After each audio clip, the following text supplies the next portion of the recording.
This is Ketshi Gaming, and I'm Ketshi1383.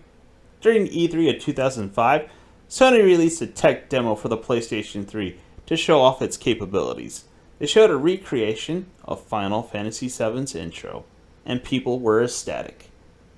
At the time, Final Fantasy VII was the most popular Final Fantasy game, and probably still is. Unfortunately, it was just that, a tech demo, and not an announcement for a remake. But it was more than clear that people were interested in seeing a Final Fantasy VII remake.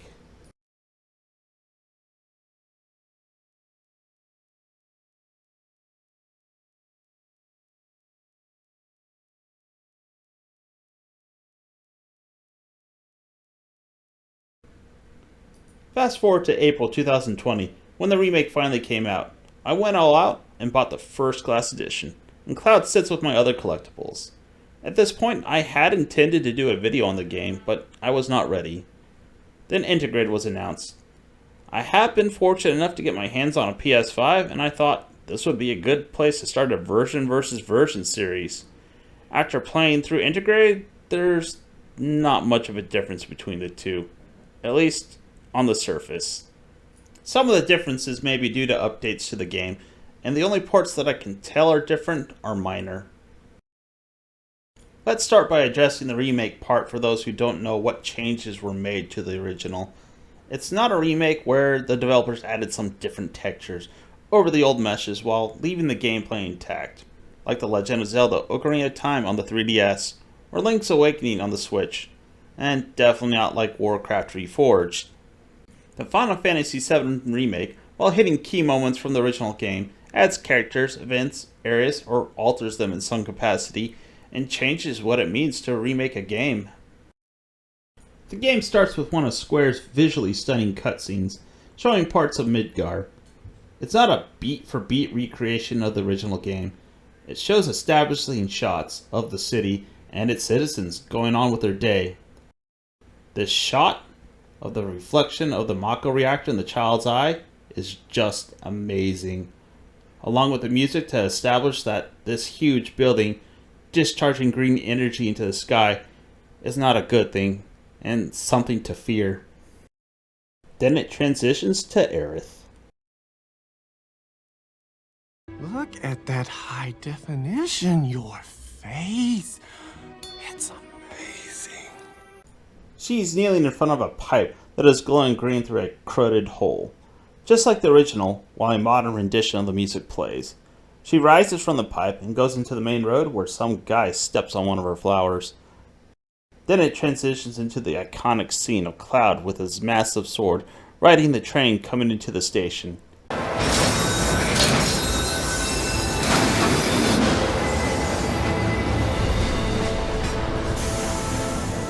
Here, Square used steam from the train to transition from the intro cutscene to the in-game engine.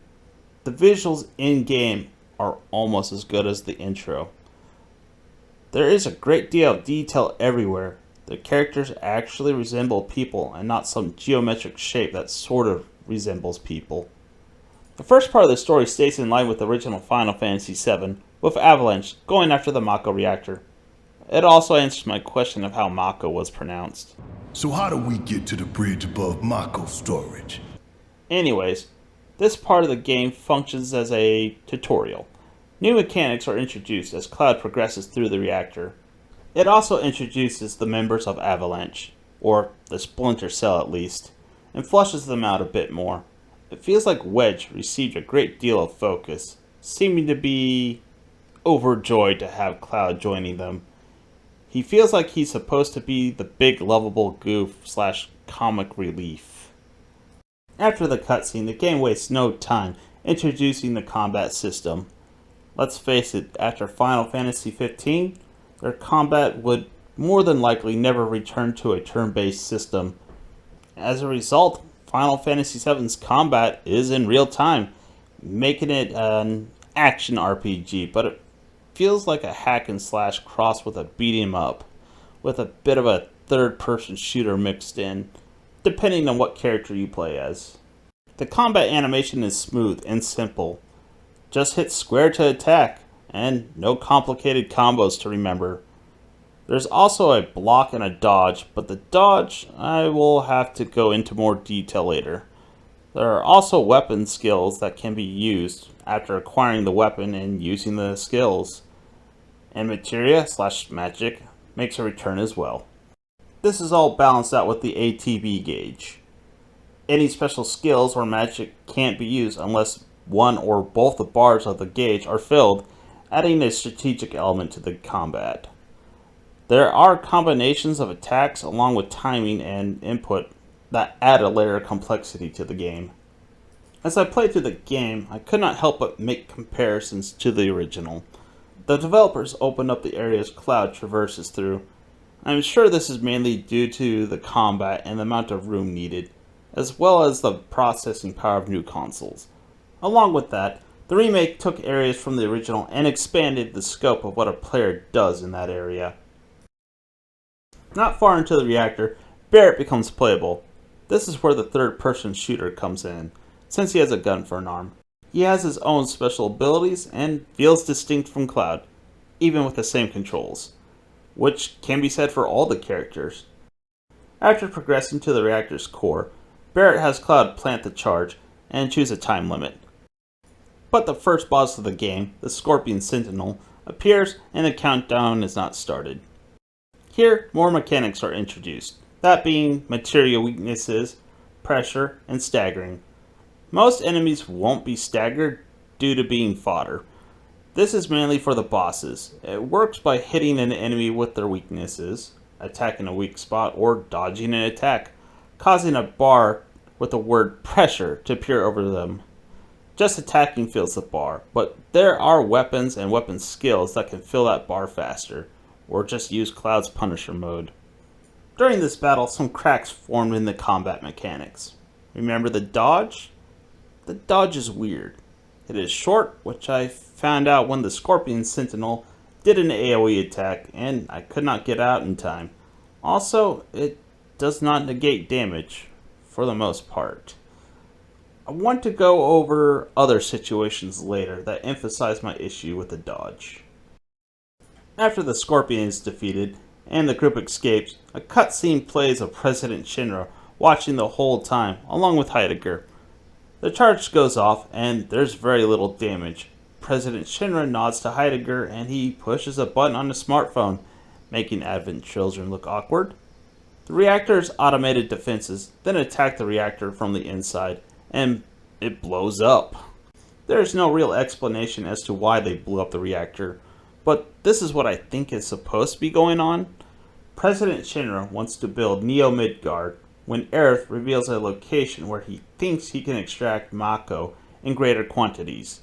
He plans on ruining Midgard and blaming it on Avalanche with the aid of Wutai, or to start another war with Wutai and have Midgard as a casualty of the conflict.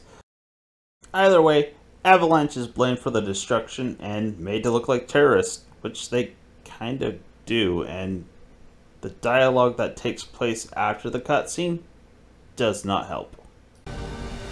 It ain't pretty, but we can't stop now. This was just the first reactor, and the planet won't be safe till we get the rest. Yeah, we always knew this was gonna get messy. And this is only the beginning. As Cloud goes through the streets, he starts hallucinating, seeing the buildings on fire, and sees Sephiroth before coming back to reality. He then runs into Aerith, who's in a panic and stops when Sephiroth touches her shoulder and looks at Cloud. I'm not sure if Sephiroth is there in some capacity or if it's a hallucination. Aerith brings him back to reality again and gives him a flower.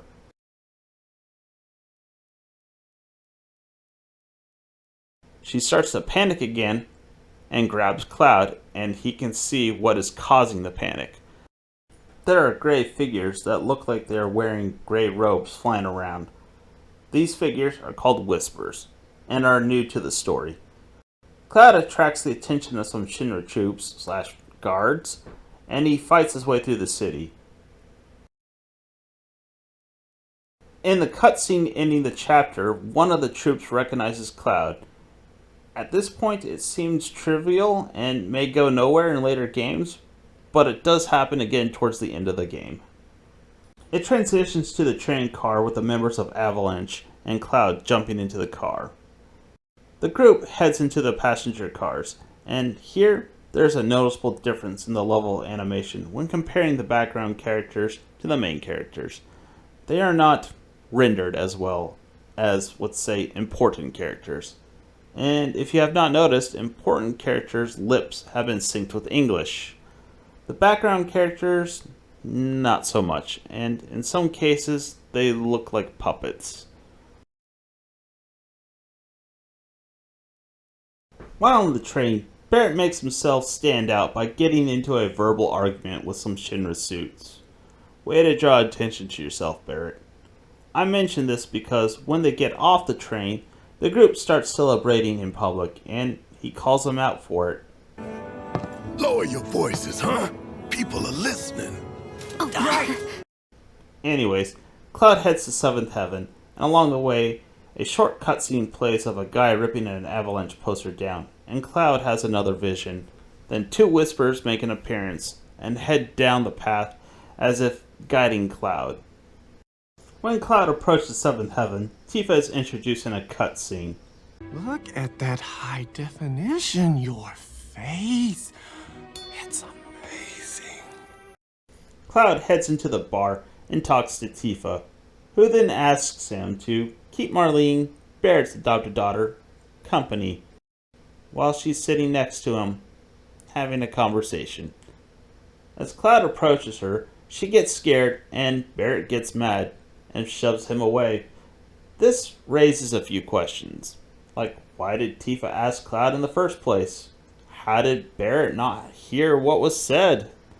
Why was Cloud not introduced to Marlene? I have a hypothesis as to why this scene was added, and we'll cover it later. This part of the story is a major departure from the original. The group did not go back to 7th Heaven and go to the hidden room below, before going after the second reactor. Also, Marlene is not tending the bar. Probably a good idea.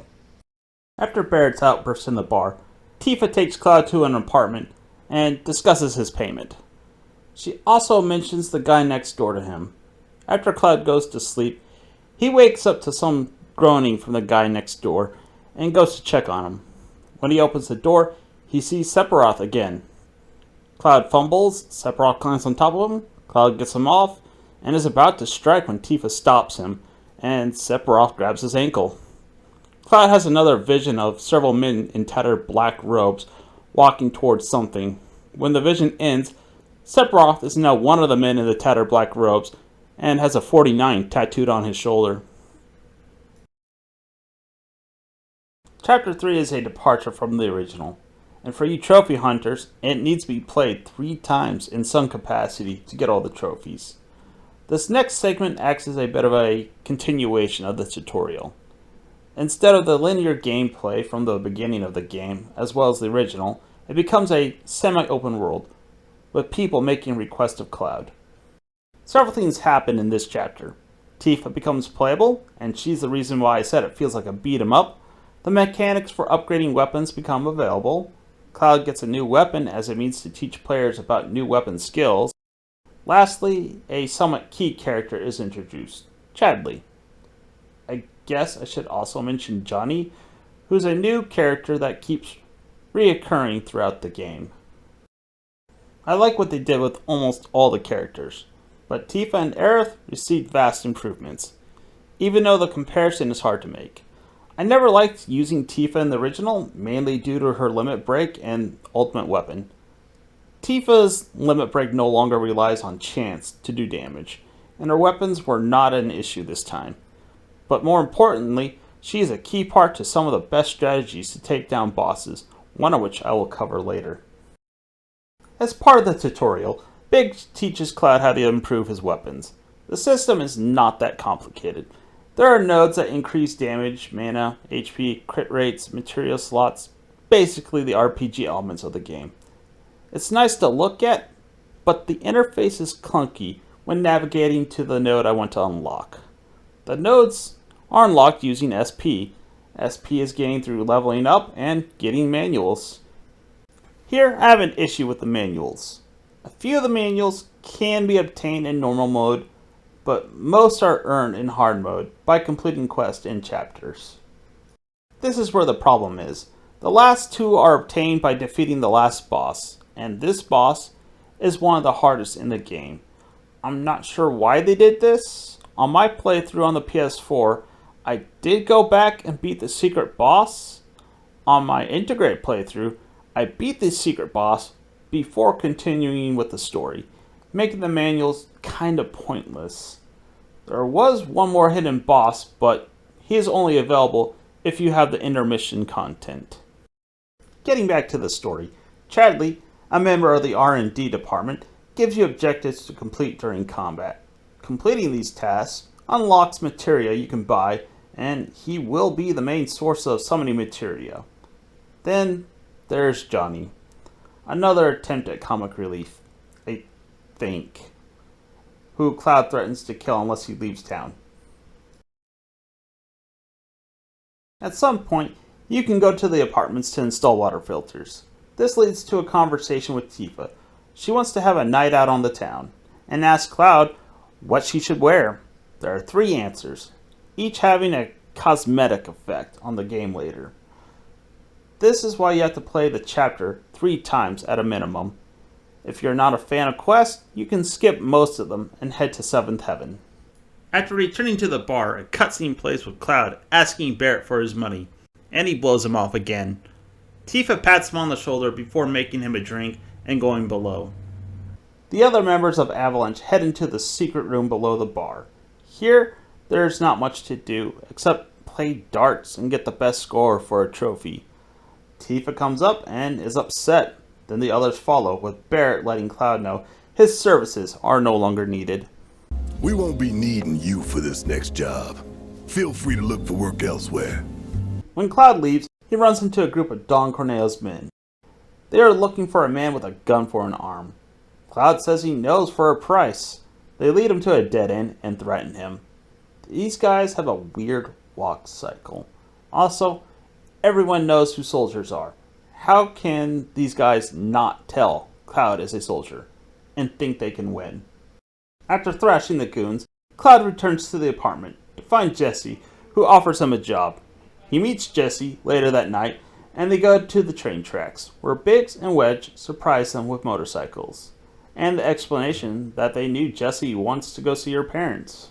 So there's a mini game of sorts where Cloud has to keep both motorcycles from being destroyed. Cloud swings his sword left or right, along with a spin attack and an alternate range attack. Here is a small difference between the PS4 and the PS5 version. The PS5 controller added haptic feedback for the bike's acceleration and brake, making it harder to pull the shoulder buttons. I'm not sure if it gave up and stopped providing resistance because of the force I was using, or it got to a point where it just stopped.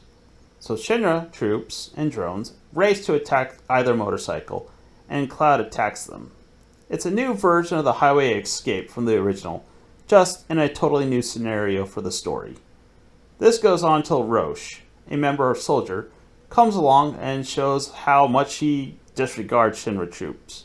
You battle him bike to bike till his bike is damaged and a fancy cutscene plays.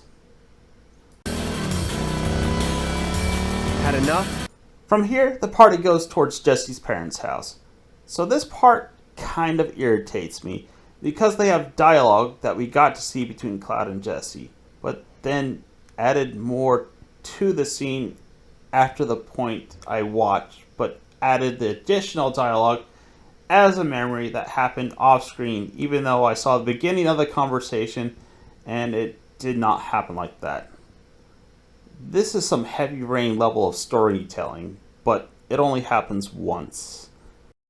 With that said, Jesse, Biggs, and Wedge distract Jesse's mom while Cloud sneaks into the back of the house and you see Jesse's father in a bed hooked up to machines. Here you learn she was a performer at the Golden Saucer and that her dad is in the condition he's in due to Mako poisoning, and it gives some story as to why she wants to shut down the Mako reactors. Cloud then takes his security pass.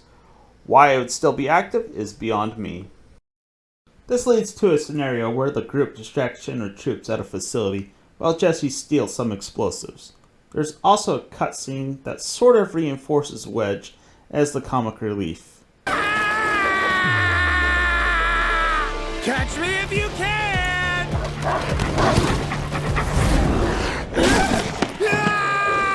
Roche shows up again and continues to show how little he cares about the Shinra troops. Well, aren't we having a wonderful time kicking the hornet's nest? The fight is really easy, and the main Avalanche faction comes in and saves the trio. Try not to die. I'll see you on the road, my friend.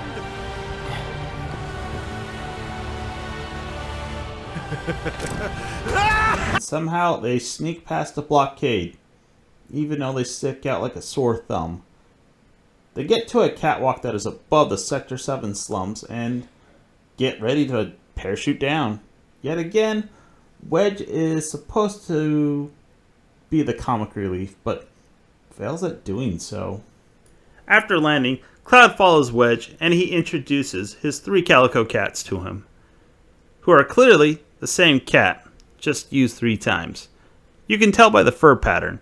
Cloud is clearly not a fan, although I am, due to having a calico of my own. Cloud leaves and goes to Jesse's place to collect the materia for the job. Jesse hugs Cloud, and he's visibly uncomfortable with it. She says she won't let go until he says he will come back tomorrow. There are 2 answers, and I chose no promises. I have no idea what happens when you choose the other, and it does not seem to matter as far as I can tell. She lets go, talks about making pizza, goes into the house, closes the door, opens it again, and says, "Psych!" then makes a face. I'm not sure what to make of this scene. Is the psych for the whole thing? The pizza?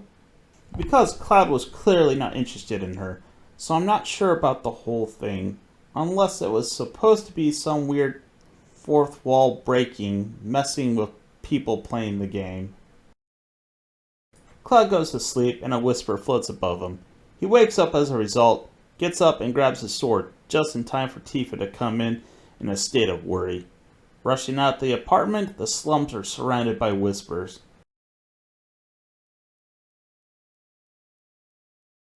After Cloud and Tifa fight their way to 7th Heaven, where they join Barrett and Jesse, who are shooting at the whispers.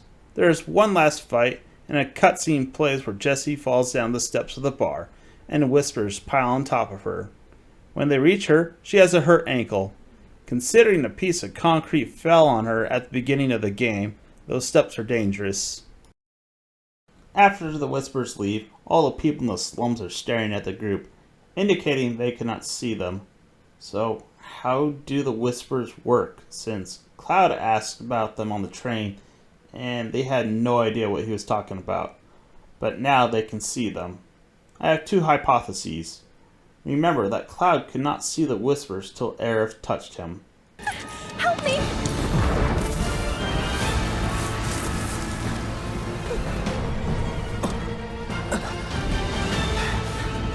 1. Cloud was touched by one of the other characters after he touched Aerith. Hey! What the hell you think you're doing, scaring my daughter like that? I take it you boys have your brand spanking new IDs? The other hypothesis is that they are key characters in the story, and for plot convenience, they can see them. So after ignoring the whispers stopping them from going on the mission, they proceed to do so, with Cloud taking Jesse's place. While on the train, there is a surprise ID scan, and the fake IDs don't work, and drones attack the train. Barrett jumps from the train, then Cloud and Tifa follow. Yet again, the party is being watched, and Heidegger lets Barrett go after he was informed he was captured. This raises some questions. Why was this not shown in a cutscene? Was Barrett in custody or just surrounded? If so, why did he not question either scenario as to why he is not shot dead on the spot or dragged off to some Shinra dark site and tortured for information. Tifa and Cloud find Barrett shooting at some drones. I guess they made a good showing of letting him go. As the party goes through the various corridors and along the train tracks, you can see the lack of maintenance, with rust everywhere and webs from monsters. Like I said before, the city is in a state of decay. Why are they bothering with starting a second war? The party gets to a point where there are a series of catwalks with access to the lamps that supply light to the slums. It kinda makes me wonder if Shinra had other plans other than to have slums. Again, you can see the state of decay with rust, webs, and unfinished construction. The area has been expanded upon, as well as adding more story elements and motivations for shutting down the Mako reactors. There is another element to the combat system that I consider a game design sin. So those webs you see around the corridors and catwalks, well, you fight the monsters that make them, and they have an attack where they leap at the character you're controlling. Remember the dodge? Well, don't bother. The insects will change trajectory mid-jump, and even if you dodge or run, they will hit you. You have no choice but to take the hit, unless you use Cloud's Punisher mode and block. It feels like a lazy way to make the game more difficult, and the giant insects are not the only enemies that do that in some capacity. The group makes it to the reactor after turning off several lights above the sector. A cutscene plays with Biggs, giving them grappling guns. 1 minute later, they're looking for a way to get down into the reactor. Why don't they use the grappling guns to get down?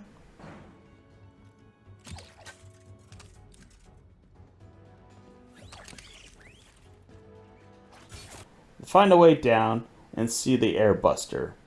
I'm not sure if this was heavy-handed foreshadowing or an obvious telegraph of a boss fight. When they reach the core, they plant the bomb and go to leave. When they approach the ladder, the obvious trap is sprung. It's a trap! So remember those grappling guns? Why don't they use them to get out? The group goes up a series of ramps and sees the airbuster being prepped. The fight continues to a sort of control room with a console that the party gains access to with a keycard. The first room is a freebie, but there are key cards on the ramps leading up to similar rooms. Each room has multiple consoles, and you can choose what components or munitions to dispose of. This is supposed to affect the airbuster, but in all 4 of my playthroughs, I did not notice a difference. The party gets to a door that is locked, and there is one last room with multiple consoles with levers on them. The group has to move the levers in the indicated direction via the analog sticks. This seems kind of pointless and more of a tutorial for the door in the back. Again, for you trophy hunters, you have to open the second door to get one. The party goes out onto a catwalk and the fight with the airbuster starts. It's an easy fight. Just use Cloud's Punisher mode. The part that I find to be poorly thought out is when the airbuster hovers in the open space next to the catwalk.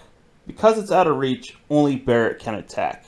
Yes, the other characters can use magic, but it uses ATB and feels slowly outside of combat. Yes, I could use haste to help mitigate the slow ATB gauge, but it feels cheap to me. It also periodically comes close to the catwalk where Tifa and Cloud can attack, but it will fly back out of reach. After the airbuster is defeated, it explodes, damaging the catwalk and leaving Cloud hanging. The explosion from the charge detonates, causing Cloud to fall. He then uses his grappling gun to try and stop his fall, but the cable breaks and he plummets towards the slums. If you made it this far into the video, thank you for watching part 1. I wanted to put this review out sooner, but life kind of got in the way. My car needed some work done and the mechanics wanted $600 per side. So my dad and I decided to do the work with him teaching me. It snowballed into replacing my entire back subframe. Another issue that came up was my capture device would not record and the footage would freeze up. I bought a capture card for my desktop and then it stopped working when I plugged my Wii U into it. So I had to get another, and because I'm a masochist, I hooked my Wii U up again and had to fix the same issue and lost another day. Then my cat needed to go to the vet and was diagnosed with a tumor. She unfortunately recently passed away. I also had a different script and recorded the whole thing and somehow deleted the first third of everything I recorded. I was not happy with it, so I rewrote the whole script, and here we are, a month and a half later. In the same week my cat died, I started a new work schedule that does not allow for too much free time on the days I work, and I was not able to record till my first day off. I want to cover part 2 before I get my final thoughts, and hopefully I'll have it done sooner than the first part. Thank you for watching. Please like and subscribe.